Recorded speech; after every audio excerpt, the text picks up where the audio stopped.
Bonjour à toutes et à tous et bienvenue au 1345 Live, le rendez-vous hebdomadaire de la FSPF.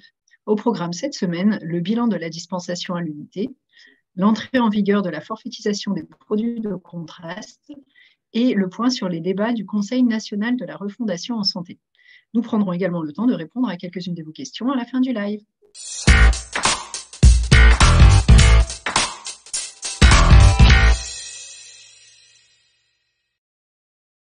Bonjour Philippe. Bonjour Lucie, bonjour à toutes et tous. La dispensation à l'unité de médicaments est effective depuis 1 an. Quel bilan en tires-tu? Alors, le bilan chiffré, il est connu, c'est l'assurance maladie qui nous l'a donné. Donc, nous avons fait en 2022 700 000 à peu près dispensations à l'unité, euh, qu'il faut comparer donc à 600 millions de délivrances de médicaments, 600 millions d'ordonnances. Donc, c'est 0,1%, donc c'est très faible. C'est dans ces 700 000, qu'est-ce que ça comprend? Ça comprend donc les dispensations de stupéfiants et d'antibiotiques. Bon, tout le monde ne s'est pas mis à faire de la dispensation à l'unité d'antibiotiques, mais on a pas mal de confrères qui le font, notamment en période de pénurie. Euh, bon, j'ai toujours été très, comment dire, dubitatif sur cette mesure de dispensation à l'unité. Pas, pas qu'elle était pas vent debout contre, parce que il n'y avait pas de raison d'être vent debout contre. Il y a effectivement des pays, des pharmaciens, des confrères de pays étrangers, notamment Angleterre et États-Unis, qui le font. Mais je trouvais que ça n'avait pas sa place dans en Europe, puisque c'est pas le choix que nous avons fait pour délivrer le médicament. Bref, nous en faisons un petit peu. Nous avons répondu à la commande. Nous faisons quand c'est manifestement nécessaire, et on va continuer comme ça. Ce qu'il faudrait obtenir maintenant, c'est du coup d'avoir une rémunération pour la préparation des doses administrées. Parce que ça a du sens pour les personnes âgées, pour les personnes désorientées. Et ça, c'est quelque chose qu'il faudrait vraiment arriver à mettre en œuvre, parce que pour le coup, ça a un intérêt de santé publique, et donc qui peut être très important pour que les gens suivent leurs médicaments. J'espère qu'on y arrivera. Voilà le bilan. Bien, merci. Et qu'en est-il des autres missions conventionnelles depuis mai dernier? Alors moi, j'en profite pour pousser un coup de gueule, c'est qu'on n'a toujours pas les textes sur la prescription des vaccins. Et on n'a toujours pas les textes pour permettre euh, les dépistages des cystites hors exercice coordonné. Et ça commence à devenir insupportable 1 an après la signature conventionnelle. Pour le reste des missions, les dépistages du cancer colorectal, nous les avons faits. Le dépistage des angines, il faut modifier, enfin, franchement, les médecins ne prescrivent pas les dépistages pour angine. Et nous, quand nous avons une prescription d'antibiotiques, on ne peut pas deviner que c'est pour une angine. Donc ça ne fonctionnera pas dans ce sens-là. Et quant à faire en sorte que les pharmaciens fassent le dépistage d'angine, c'est un peu comme la cystite. Il faut nous donner le droit de délivrer l'antibiotique adapté si les tests sont positifs. Sinon, personne ne comprend à quoi sert le dépistage. Voilà. Donc ça, c'est un bilan qui est un peu, on va dire, mitigé sur des missions qui n'ont pas encore les textes réglementaires pour la mise en œuvre. Voilà. Mais sinon, les autres missions, donc dépistage du cancer colorectal, ça fonctionne bien. Les missions, l'accompagnement des femmes enceintes a commencé également. Il faut le déployer plus, mais ça commence. Et donc ça, on voit bien que l'entretien court, c'est mieux pris en compte par nos confrères que les entretiens longs. Donc il va falloir l'avoir en tête pour les prochaines missions. Ok, merci. Et puis on voit que les pharmaciens ont commencé à vacciner pour les autres vaccins que la grippe et le Covid, malgré la non-prescription. C'est ça. Ça a commencé, mais ça se déploiera vraiment.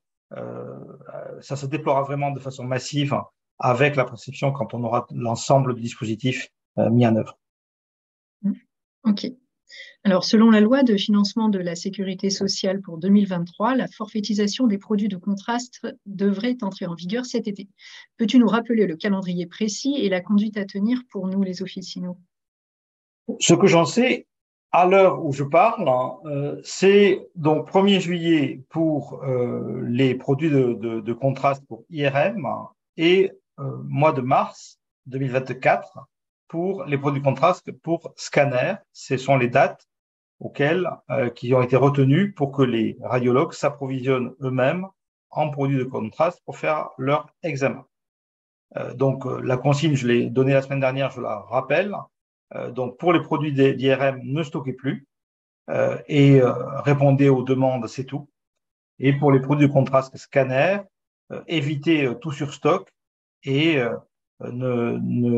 ne prenez des produits en stock que des produits que vous avez, dont il y a une rotation suffisante. Sinon, vous les commandez et on marche comme ça.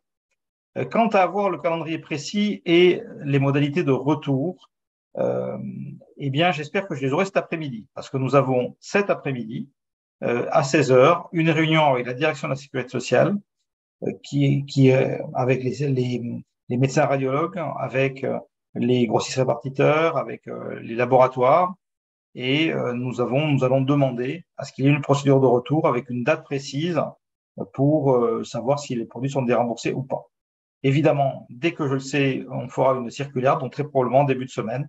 Nous, on va militer pour qu'ils nous disent, un peu comme on a des rappels de l'eau, de temps en temps, quand il y a des rappels, vous nous donnez le temps, la date du rappel, et nous, on rend les produits et vous nous remboursez. Et après, les radiologues feront leur affaire de leur approvisionnement. D'accord, merci Philippe. Alors, passons maintenant aux questions des internautes. C'est énerve, on va parler.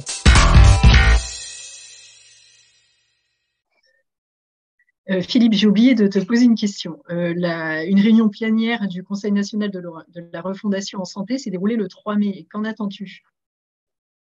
Alors, qu'est-ce qu'on a en attente pour les pharmaciens d'officine? D'abord, qu'est-ce qui s'est passé à cette réunion plénière? Donc, il y avait le banc et l'arrière-banc des acteurs de la santé en France, tous les directeurs généraux d'ARS, tous les directeurs d'administration centrale, les représentants des patients, des professionnels, hospitaliers, tout le monde en fait. Et c'était une réunion qui était intéressante, mais qui a eu pour objet d'expliquer que ce n'était pas un changement législatif qui allait s'opérer. En tout cas, ce n'est pas comme ça que souhaite œuvrer le gouvernement, mais un partage d'expériences entre ce qui a marché dans les territoires.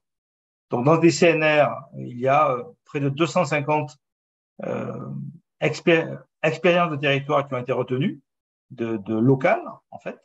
Et de ça, le ministère compte en retenir une centaine, dont ils vont faire des fiches métiers, en réalité, et qu'ils vont proposer à tous les territoires, à tous les départements, pour les déployer.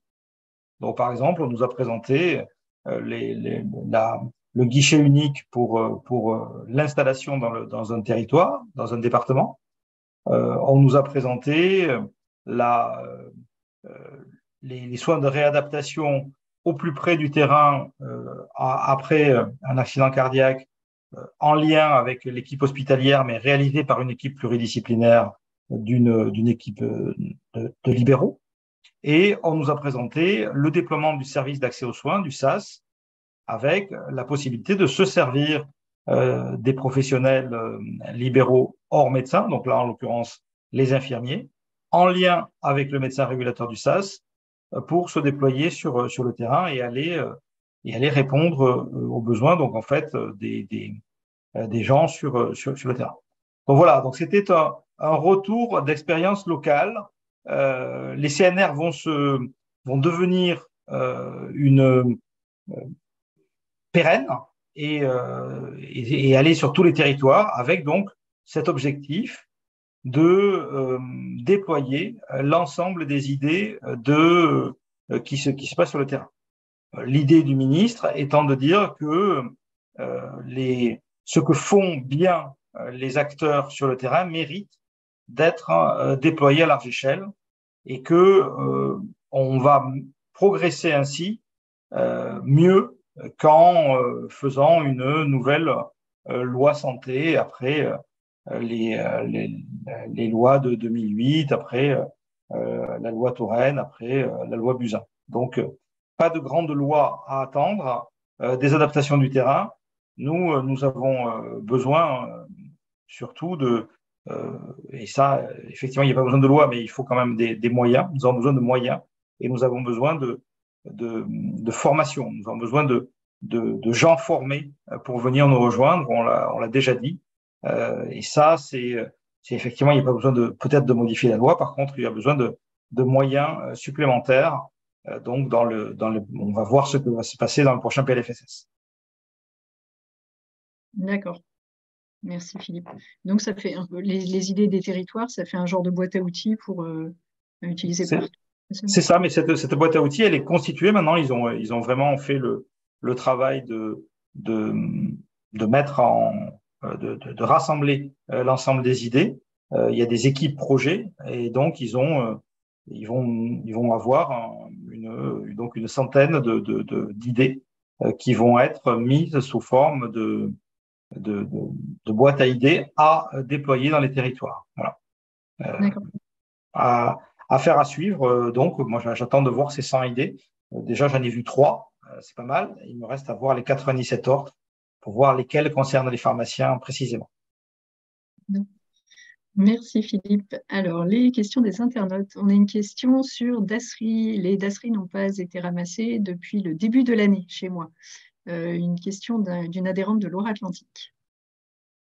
Oui, alors j'ai pas mal de remontées d'informations là-dessus et on va lancer une enquête du coup pour vérifier moi j'ai 3 départements en fait qui nous posent problème. Les autres ont l'air d'avoir été correctement ramassés. En tout cas, il faut voir qu'on fasse l'état des lieux, qu'on fasse un suivi et on ne manquera pas d'interpeller Dastri selon les résultats de cette enquête. Donc on va essayer de faire partir ça cet après-midi ou lundi au plus tard, non pas lundi, mardi. Et donc on vous tient au courant. Bien sûr, on est évidemment sur le sujet. Quant à la redevance aussi, on s'en occupe aussi. On est sur des problématiques informatiques, mais on va s'en sortir. D'accord, et on peut déjà, pour ceux qui sont ramassés, mettre nos Dasri Pro si on s'engage à utiliser la solution. Tout à fait. Tout à fait. Ok. Eh bien, merci Philippe. Et rendez-vous la semaine prochaine, toujours à 13h45, pour un nouveau tour d'horizon de l'actualité pharmaceutique. En attendant, je vous souhaite une bonne fin de journée à toutes et à tous. Bon week-end de 3 jours. À bientôt. Au revoir.